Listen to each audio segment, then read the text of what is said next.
Osteogenesis imperfecta. ये काफ़ी rare बीमारी है और तकरीबन 20,000 लाइव बर्थ्स में से किसी एक को ये होता है। लेकिन अभी जो मेरे एक्सपीरियंस में आई और मैंने सोचा कि मैं ये बात आपसे करूं, उसके पीछे एक वजह है कि मुझे रिसेंटली कुछ लोग ऐसे मिले जिन जो इस बीमारी में मुब्तला थे और उनकी रेंज तकरीबन एक जो उनका सबसे बूढ़ा बंदा था वो कोई 65 साल का था और जो सबसे छोटा बच्चा था वो कोई 2 साल का था। और उन्होंने मुझे बताया कि उनके गांव में तकरीबन 100 लोग हैं जो इस बीमारी से सफ़र कर रहे हैं और उनको ये फ्रैक्चर्स हो रहे हैं। तो उसकी बुनियाद पर फिर मैंने इस बीमारी के बारे में मैंने सोचा कि मैं आवाम में आगाही दूँ कि ये इतनी तेज़ी से फैल रही है और ये 100 लोग जहाँ पर मैं आपको बता रहा हूँ कि 20,000 बर्थ्स में से एक बच्चे को होना चाहिए, वहाँ ऐसा कैसे मुमकिन हो गया कि एक पूरा का पूरा गांव में तकरीबन 100 लोग, जहाँ की आबादी शायद 5,000 हो, 5-6 हज़ार हो, वहाँ पे 100 लोग इन्वॉल्व हो गए।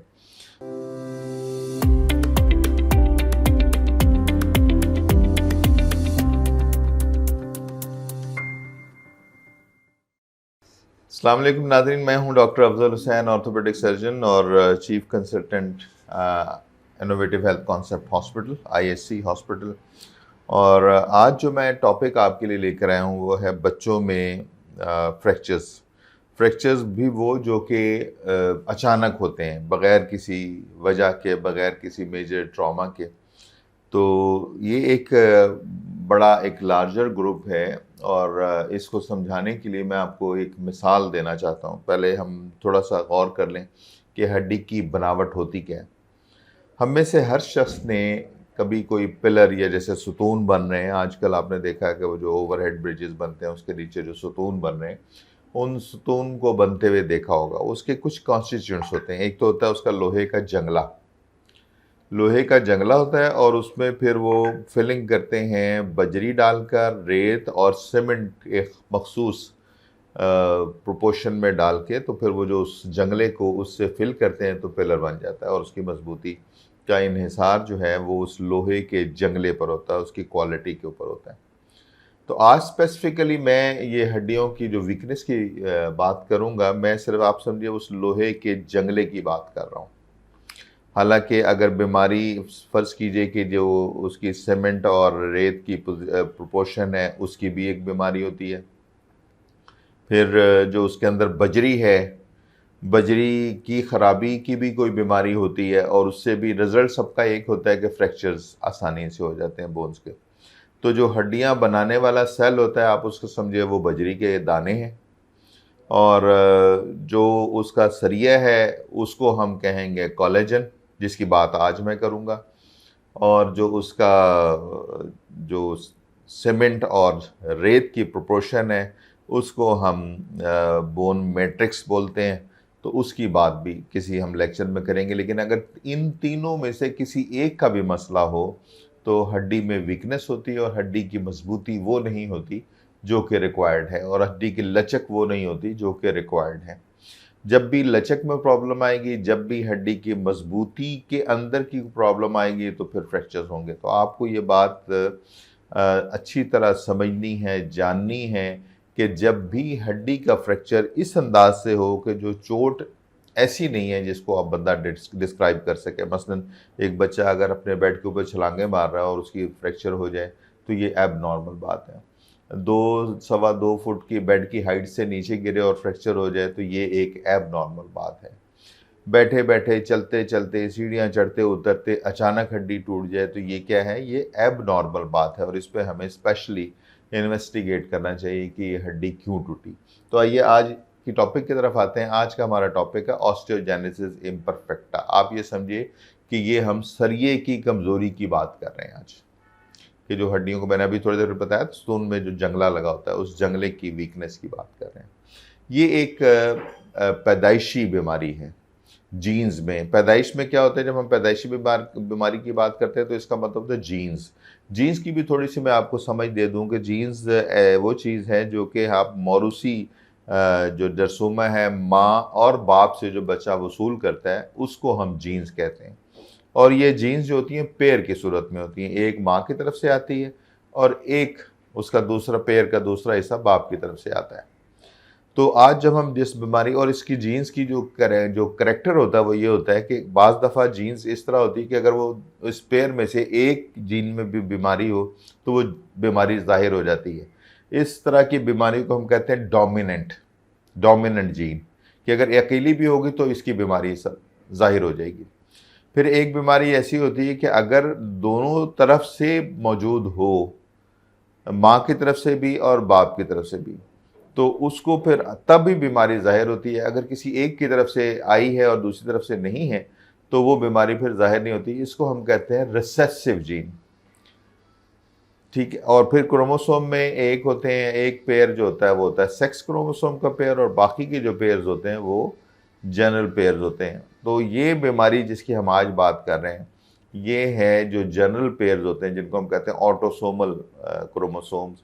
उसमें रिसेसिव यानी कि जो नॉन डोमिनेंट होती है, माँ और बाप दोनों की तरफ से आए तो ये बीमारी होती है, वरना ये बीमारी एक्सप्रेस नहीं होती। और दो कि अगर एक पेयर के अंदर, एक क्रोमोसोम के अंदर अगर वो जीन मौजूद भी है तो ये बीमारी को हम कहते हैं ऑटोसोमल रिसेसिव। और उसमें अगर कोई एबनॉर्मलिटी जीन के अंदर आए तब ये बीमारी पैदा होती है। और ये बीमारी असर किसको करती है? स्तून का जो सरिया होता है, या हम अपनी उसी सरिये को जब बोन की बात करेंगे तो हम कहेंगे कोलेजन।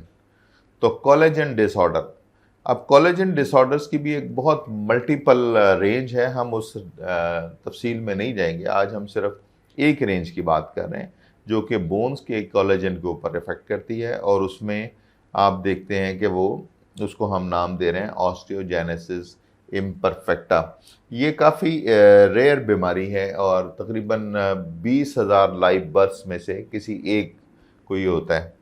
लेकिन अभी जो मेरे एक्सपीरियंस में आई और मैंने सोचा कि मैं ये बात आपसे करूं, उसके पीछे एक वजह है कि मुझे रिसेंटली कुछ लोग ऐसे मिले जो इस बीमारी में मुब्तला थे, और उनकी रेंज तकरीबन, एक जो उनका सबसे बूढ़ा बंदा था वो कोई 65 साल का था, और जो सबसे छोटा बच्चा था वो कोई 2 साल का था। और उन्होंने मुझे बताया कि उनके गांव में तकरीबन 100 लोग हैं जो इस बीमारी से सफ़र कर रहे हैं और उनको ये फ्रैक्चर्स हो रहे हैं। तो उसकी बुनियाद पर फिर मैंने इस बीमारी के बारे में मैंने सोचा कि मैं आवाम में आगाही दूँ कि ये इतनी तेज़ी से फैल रही है। और ये 100 लोग जहाँ पर मैं आपको बता रहा हूँ कि 20,000 बर्थ्स में से एक बच्चे को होना चाहिए, वहाँ ऐसा कैसे मुमकिन हो गया कि एक पूरा का पूरा गांव में तकरीबन 100 लोग, जहाँ की आबादी शायद 5,000 हो, 5-6 हज़ार हो, वहाँ पे 100 लोग इन्वॉल्व हो गए।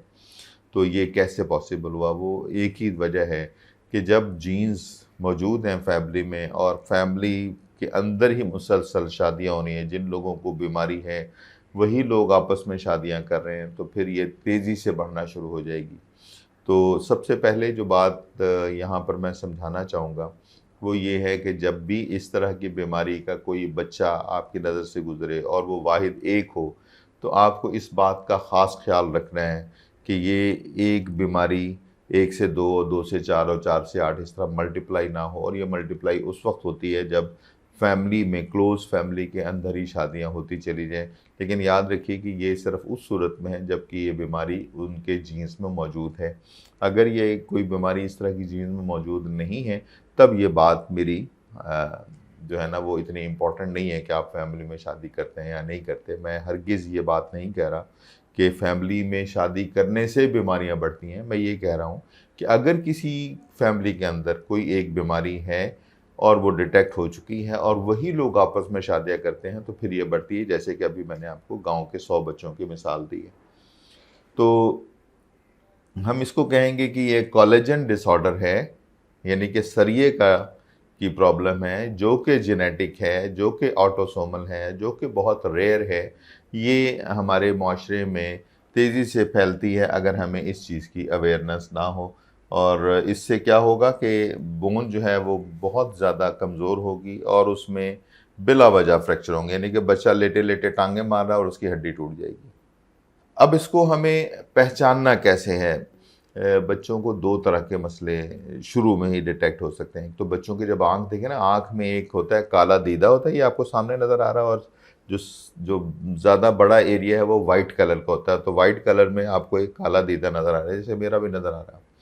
तो अगर ये वाइट वाला हिस्सा एक्सेसिव ब्लूइश हो, तो फिर आपको इस बीमारी पर शक करना चाहिए कि ये बीमारी शायद बच्चे में है। दूसरा, अगर बच्चा पैदाइशी तौर पे या कुछ अरसे के बाद उसके सुनने की हिस्स में कमज़ोरी आती है, तो तब भी आप इस बीमारी पे शक कर सकते हैं। और ये इसकी डिफरेंट टाइप्स हैं, तो ये मैंने अभी जो आपसे बात की ये टाइप 1 है।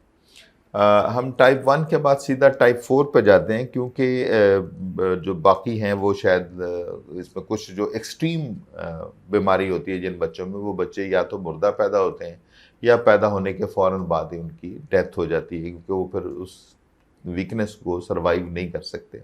तो आज हम चूँकि हम अपनी क्लिनिकल प्रेजेंटेशन की बात कर रहे हैं और हम ये बात कर रहे हैं कि वो बच्चे जिनको हमें मैनेज करना पड़ता है सोसाइटी में जो ज़िंदा रहते हैं, तो यहाँ पर सीधा हम टाइप 4 पे जा रहे हैं। तो इसमें क्या होता है कि इसमें माइल्ड टू मॉडरेट बोन की जो ना कमज़ोरी होती है, और स्क्लीरा ज़रूरी नहीं कि ब्लू हों। तो आप ये तब देखेंगे कि अगर बच्चे में फ्रैक्चर्स हो रहे हैं, ख़ास तौर पे जो थाई बोन का फ्रैक्चर हो रहा है या नीचे से घुटने के नीचे वाली हड्डी का फ्रैक्चर हो रहा है, उनमें ज़्यादा होते हैं, या वो आपकी हड्डी टेढ़ी होती चली जा रही है, तो तब आप इसको शक करते हैं कि इसमें ये बीमारी है। टाइप 3 वो होती है जिसमें बोन्स की टेढ़ापन होता है, और ख़ास तौर पे ये टेढ़ेपन में आपकी जो कमर की हड्डी है, स्पाइन, उसमें उसमें आप तिरछापन देखते हैं कि अगर आप बच्चे को जब नहला रहे हैं और आप देखते हैं कमर की हड्डी टेढ़ी है, तब भी आपको फौरी तौर पे डॉक्टर से रुजू करना चाहिए कि ये भी एक बीमारी का पार्ट हो सकता है। तो ये टाइप 3 कहलाती है। और टाइप 2 वो चीज़ है जो मैंने अभी आपसे कहा कि बच्चा पैदा होते ही जो है ना उनके आमतौर पर डेथ होती है, या बड़ी सिवियर डिफॉर्मिटीज़ होती हैं, और बिल्कुल जिसको तरोड़ी मरोड़ी हड्डी जो ऐसे सीधी होनी चाहिए वो समझे ऐसे एस शेप में होती है, तो ये बच्चे आमतौर पे सर्वाइव नहीं करते। अब इनको हमें करना क्या चाहिए? जब ये बीमारी आ गई और बच्चा हमारे सामने आ गया, तो बेसिक पर्पस जो इनके ट्रीटमेंट का होता है कि हमें बच्चे को दो बातें हमें करनी है। एक तो उसकी डिफॉर्मिटीज़ जो इनके टेढ़ापन है, हड्डियों का तिरछापन को रोकने की कोशिश करनी चाहिए कि वो ज़्यादा तिरछी ना हो, और अगर फ्रैक्चर हो तो उसको इस तरह से शुरू में ही मैनेज करना चाहिए कि वो गलत हड्डी ना जुड़ जाए, क्योंकि गलत हड्डी जुड़ेगी तो जोड़ ख़राब होंगे, हड्डियों की अलाइनमेंट ख़राब होगी और बच्चे को चलना फिरना मुश्किल हो जाएगा। तो ये पहला जो पर्पस है वो ये होता है कि हम डिफॉर्मिटीज़ को प्रिवेंट करें, फ्रैक्चर्स को होने से बचाएं, और अगर फ्रैक्चर हो जाए तो फिर हम उसका प्रॉपर इलाज करें, जो हम अभी देखते हैं। मतलब किसी भी सोसाइटी के अंदर इस तरह हो तो ये एक इस बात की अलामत है कि सोसाइटी अपने मसाइल को हल करने में नाकाम है, कि जो जिस बीमारी से माँ पैदा हुई उसी बीमारी से बेटा पैदा हुआ। माँ इस उम्र में उतनी ही डिफॉर्मिटी लेके चल रही है, बेटा भी डिफॉर्मिटी लेके चल रहा है। तो आज की मैनेजमेंट ये है कि बेटे की फेट वो ना हो जो कि इसकी माँ के जिसकी गोद में ये बच्चा बैठा हुआ है। तो इसके लिए हमें जो है ना चंद एक चीज़ें हैं। जेनेटिक काउंसलिंग एक चीज़ होती है, हमारे पास एक्सपर्ट्स होते हैं जो कि जीन्स के बारे में एवेलुएट करते हैं, आपको बता सकते हैं कि क्या कौन कौन सी जीन्स पे ये इन्वॉल्वमेंट है, और आपको ये मशवरा दे सकते हैं कि आप अपनी शादी से पहले एक टेस्ट होता है जिसको हम जेनेटिक मैपिंग कहते हैं, वो करवाने के बाद आप ये अपनी शादियां करें तो फिर आइंदा होने वाले बच्चे इस बीमारी से बच सकते हैं। इसको हम कहते हैं जेनेटिक काउंसलिंग। ये एक बड़ा इम्पॉर्टेंट पार्ट है।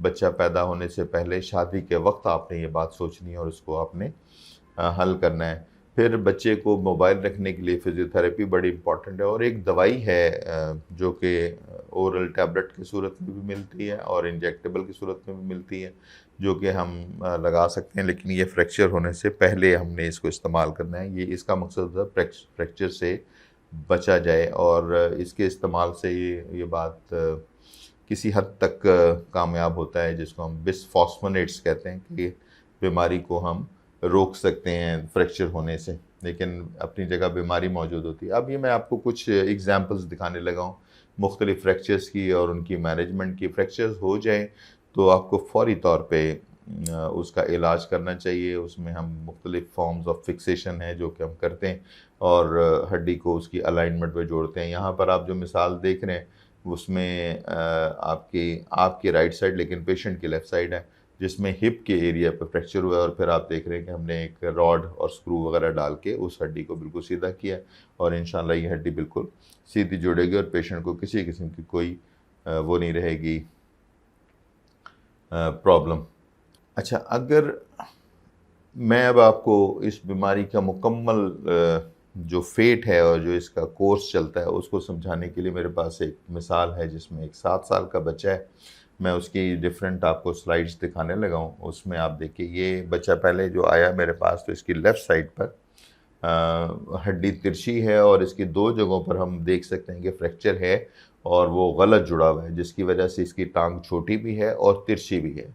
अब इसकी हमने मैनेजमेंट की, आप ये देखिए कि रॉड डाला, टांग को सीधा भी कर दिया दोनों जगह से और रॉड डाल के इसको सीधा किया। अब इसकी ना आप नीचे वाले हिस्से पे गौर करें कि नीचे वाले जोड़ के बिल्कुल पास जो इस रॉड का एंड है, वहाँ पर ये एक्सरे है हमारा 16 सितंबर 2022 का और यहाँ पर बच्चा बेहतर हुआ। अब आगे जब हम इसको लेके चलना, इसने चलना शुरू किया तो ये एक और मसला पैदा हो गया, इसके दाएं तरफ की बोन भी फ्रैक्चर हो गई और फिर उसको हमने रॉड डाल दिया, वो भी सीधी हो गई। इस असना में क्या हुआ, 2000 यानी कि पूरे 1 साल के बाद ज़ाहिर है बच्चे ने ग्रो करना है, बच्चे ने ग्रो किया। अब आप देखिए कि जो हमने लेफ़्ट साइड पे ऑपरेट किया था, वहाँ पर जो रॉड डाला है वो रॉड थोड़ा ऊपर की तरफ शिफ्ट हुआ है। शिफ्ट कैसे हुआ है? वो रॉड शिफ्ट नहीं हुआ, हड्डी नीचे से लंबी हुई है क्योंकि बच्चे ने ग्रो करना होता है। तो एक मसला ये कि जब आप इनकी फिक्सेशन करते हैं तो रॉड तो आप एक सर्टेन लेंथ का डालेंगे और बच्चे की हड्डी ने ग्रो करना है, तो जब बच्चे की हड्डी ग्रो करेगी और रॉड किनारे पर आ जाएगा, जैसे कि अभी आप ये तस्वीर देख रहे हैं, तो वहाँ पर एक जिसको हम कहते हैं स्ट्रेस राइज़र, ये बिल्कुल ऐसे ही है जैसे आप अंगूठा रख के ऐसे करके एक छड़ी तोड़ते हैं ना यहाँ से, तो आप इस अंगूठे से यूं बेंडिंग फोर्स लगा रहे हैं उस छड़ी पे, तब टूटती है। अगर आप ऐसे करें तो वो मुश्किल से हो गया, अगर आप एक जगह पे उसको स्ट्रेस राइजर दें ऐसे, तो वो हड्डी जल्दी टूटती है। तो वो वाला इफेक्ट यहाँ पर आएगा और उस रॉड के किनारे बनने की वजह से और ग्रोथ की वजह से वहाँ से हड्डी रॉड के एंड से आप देख रहे हैं कि दोबारा टूट गई है। तो यानी कि पहले राइट साइड लेफ़्ट साइड पे 2 जगह फ्रैक्चर था, हमने रॉड डाल के उसको फिक्स किया, फिर दाएं तरफ फ्रैक्चर हो गया, फिर हमने उसको फिक्स किया, उतनी देर में हड्डी ने ग्रो किया और लेफ़्ट साइड पर दोबारा रॉड के किनारे से फ्रैक्चर हो गया। अब हमने उसको भी दोबारा फिक्स किया है और कोशिश हमारी यही है कि इसकी हड्डी नॉर्मल रहे। अच्छा, मैंने अभी बात की थी कि रॉड ग्रो नहीं करता जबकि बोन ग्रो करती है, तो इसमें टेक्नोलॉजी ने इतनी अब तरक्की की है कि हमारे पास टेलीस्कोपिंग रॉड है, यानी कि बच्चे की ग्रोथ के साथ साथ रॉड भी ऐसे लंबा होता रहता है। तो लेकिन वो टेलीस्कोपिंग रॉड जो है वो एक्सपेंसिव है। आप देखिए कि ये बच्चे जहाँ पर अगर एक फैमिली है और जहाँ पे तमाम के तमाम लोग इस बीमारी में मुब्तला हैं, तो कमाने वाला कौन है? इनमें गुर्बत भी काफ़ी ज़्यादा है, इनमें जो बाकी ज़िंदगी को चलाने की समझ है उसकी भी काफ़ी कमी होती है।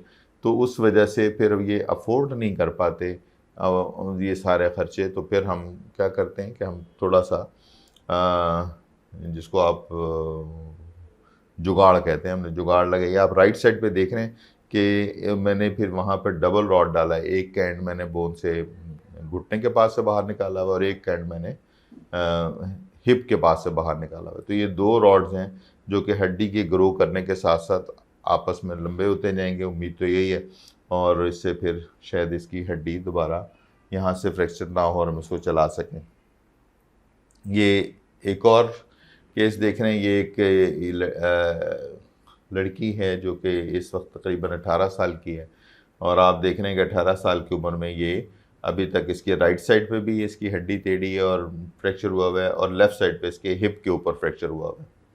जब मैंने इसका ऑपरेशन किया तो इसने मुझे कहा कि क्योंकि नज़र इसको राइट साइड टेढ़ी ज़्यादा नज़र आ रही, तो उसने कहा जी मुझे आप ये वाली साइड करें ताकि मैं सही है, मुझे अभी हिप वाली साइड पे पेन नहीं है। मैंने कहा चलें ठीक है, क्योंकि इसमें हमें पेशेंट की सेटिस्फेक्शन, अगर हम पेशेंट की सेटिस्फेक्शन के मुताबिक काम नहीं करते तो पेशेंट हमारे पास आना छोड़ देता है, जिससे फिर कोई फ़ायदा नहीं होता इनके ट्रीटमेंट करने का। लॉन्ग टर्म ट्रीटमेंट है तो डॉक्टर पेशेंट रिलेशनशिप में उसको ये एतबार ज़रूर होना चाहिए कि डॉक्टर मेरे मसाइल की तरफ तवज्जो देता है, मेरी बात सुनता है और उसके मुताबिक रिएक्ट करता है। तो बातें समझानी भी होती हैं और उनके साथ उनकी कुछ मानकर चलनी भी होती है। तो मैंने इस बात को सामने रखते हुए इनके राइट साइड को पहले ऑपरेट किया, जबकि अभी लेफ़्ट साइड पे हिप अभी इसकी वैसे ही है। और ये देखिए कि ये अभी वॉकर के साथ चल रही है, मतलब नॉर्मल नहीं चल पा रही, क्योंकि अभी तक हमने इसकी जो रिक्वायर्ड मैनेजमेंट है, फ्रैक्चर मैनेजमेंट, वो अभी तक पूरी तरह नहीं हो सकी, जिसकी वजह से ये अभी इसकी लाइफ जो है अभी भी डिसेबल्ड है और ये एक डिसेबल्ड लाइफ गुजार रही है। और यहाँ पर ये जो लड़का आपको नज़र आ रहा है, ये वो लड़का है जो उस पूरे गाँव का समझिए ज़िम्मेदार है और इसका मुझसे रब्ता है, और ये अपने मरीज़ वक्तन-फ़वक्तन जो मेरे पास लाता रहता है और अपने ट्रीटमेंट्स करवाता रहता है। तो ये साथ में लड़की एक और है जिसका ट्रीटमेंट बिल्कुल प्रॉपर हुआ है। इस लड़के का अपना ट्रीटमेंट बिल्कुल प्रॉपर हुआ है। ये मेरे पास पिछले समझिए आप 15-20 साल से आ रहे हैं। इनके कद छोटे रह गए हैं। ये एक इनका क्लिनिकल समझिए एक इनका फ़ीचर होता है कि इनके कद लंबे नहीं होते, जो कि आप समझिए ब्लेसिंग इन डिसगाइज़ है। जितना ये इनका कद लंबा होगा, उतना इनके स्ट्रेस ज़्यादा होंगे, उतना फ्रैक्चर ज़्यादा होगा। तो समझिए कुदरत का एक वो है, कुदरत का एक मैकेनिज़्म है कि इनकी जो हाइट है वो छोटी रहती है, ताकि फिर इनके स्ट्रेस कम हो और इनका फ्रैक्चर ना हो। तो अगर हम सही मैनेजमेंट करते हैं तो फिर ये सही चल सकते हैं। आखिर में मैं आपको इसकी समरी दूँगा। सबसे पहली बात कि हमें इस बीमारी को रोकना चाहिए, जिसमें जेनेटिक काउंसलिंग चाहिए। फिर दूसरी बात कि अगर फ्रैक्चर हो जाए या डिफ़ॉर्मिटी हो जाए तो ऑर्थोपेडिक सर्जरीज़ और मेडिकल मैनेजमेंट करनी चाहिए, ताकि हम इनको डिसेबल्ड होने से, माज़ूर होने से बचा सकें। और जो इनकी ज़िंदगी है बाकी, जब ये ठीक होते हैं तो इनको साथ में ऐसी सपोर्ट मिलनी चाहिए कि इनको ऐसी जॉब्स हों जहाँ इनके ऊपर स्ट्रेसेस ना पड़ें और ये ऐसे काम कर सकें जहाँ पर इनकी मोबिलिटी, वेट लिफ्टिंग और ज़्यादा रैपिड मूवमेंट्स ना करनी इनको करनी पड़ें, और ये आराम से बैठ के अपना काम करें, अपनी अर्निंग कर सकें। और इनको इस बात पे राज़ी करना कि ये जेनेटिक काउंसलिंग के लिए राज़ी हो जाएँ और अपने शादी के वक्त जेनेटिक मैपिंग करवाएँ। लेकिन जेनेटिक मैपिंग एक एक्सपेंसिव टेस्ट है, तो इसके लिए हमें इनके लिए फ़ंड्स की ज़रूरत होती है, जो कि फ़ंड्स इनके पास तो अवेलेबल नहीं है। तो सोसाइटी को आगे आना चाहिए कि ऐसे फ़ंड्स कायम किए जाएँ जिससे हम इनको सपोर्ट करें, या ऐसी ऑर्गेनाइजेशन जो ये टेस्ट हमें कर दें, तो फिर हम इनको ज़्यादा बेहतर तौर पे इनको साइको सोशल जो एडजस्टमेंट है ये हम कर सकें। आखिर में जो मैं ज़ोर देना चाहूँगा कि ये इन इन लोगों की जो मैनेजमेंट है, ये अकेले बंदे का काम नहीं है, या अकेला सर्जन इसको नहीं कुछ कर सकता। हमें मुख्तलिफ़ स्टेजेस के ऊपर एक टीम की ज़रूरत होती है। उस टीम में जो जेनेटिक काउंसलिंग के एक्सपर्ट्स हैं वो लोग हों, जो सोशल एडजस्टमेंट करते हों, सोशो इकोनॉमिक एडजस्टमेंट करते हों, उन लोगों की हमें ज़रूरत है। फिर हमें साइकोलॉजिस्ट की ज़रूरत है जो इनको प्रॉपरली मोटिवेट कर सके। फिर हमें फिजियोथेरेपिस्ट की ज़रूरत है जो ऑपरेशन के बाद इनको मोबिलाइज़ रख सके। और फिर हमें ऑर्थोपेडिक सर्जन्स की ज़रूरत है जो कि इनके इलाज में मुआविन साबित हों। और फिर हमें इनकी दवाइयाँ और टेस्ट करने वाले लोगों की ज़रूरत है जो कि कोऑर्डिनेट करें। तो ये सारे मेंबर्स जो इस टीम के हैं वो अपनी वेल कोऑर्डिनेटेड आपस में उनका तालमेल और उनका वर्किंग रिलेशनशिप इतना अच्छा हो कि वो प्रॉपर तरीके से इन लोगों की मैनेजमेंट करेंगे, तो फिर हम अपनी सोसाइटी से इनकी माज़ूरी का बोझ कम कर सकते हैं। और आखिर में मेरा मैसेज यही है कि हमारी तरफ से ये हमारी ज़िम्मेदारी है कि हम इनकी मदद करें और इनको माशरे का एक फ़ाल फ़र्द बनाने में अपनी ड्यूटी अंजाम दें। याद रखिए, अल्लाह ताला किसी को बीमारी दे के आज़माता है और किसी को बीमारी को ठीक करने की समझ दे के आज़माता है। तो अल्लाह ताला हमें महफूज रखे और हमें अपने हिस्से का काम करने की तौफ़ीक दे। मैं हूँ डॉक्टर अफ़ज़ल, और अगर मुझसे आपने इन तरह की बीमारी के बारे में आपके मज़ीद सवालात हैं तो आपके सामने नंबर आ रहे हैं, हेल्थ वायर के थ्रू आप आईएससी से इनकी अपॉइंटमेंट लीजिए, मुझे आके चेक कराइए, और इसमें आप जो भी अपना रोल प्ले करना चाहते हैं आगे आइए और हम हमारे माशरे से माज़ूरी के बोझ को कम कीजिए। आप अपना बहुत ख़्याल रखिएगा। खुदा हाफ़िज़।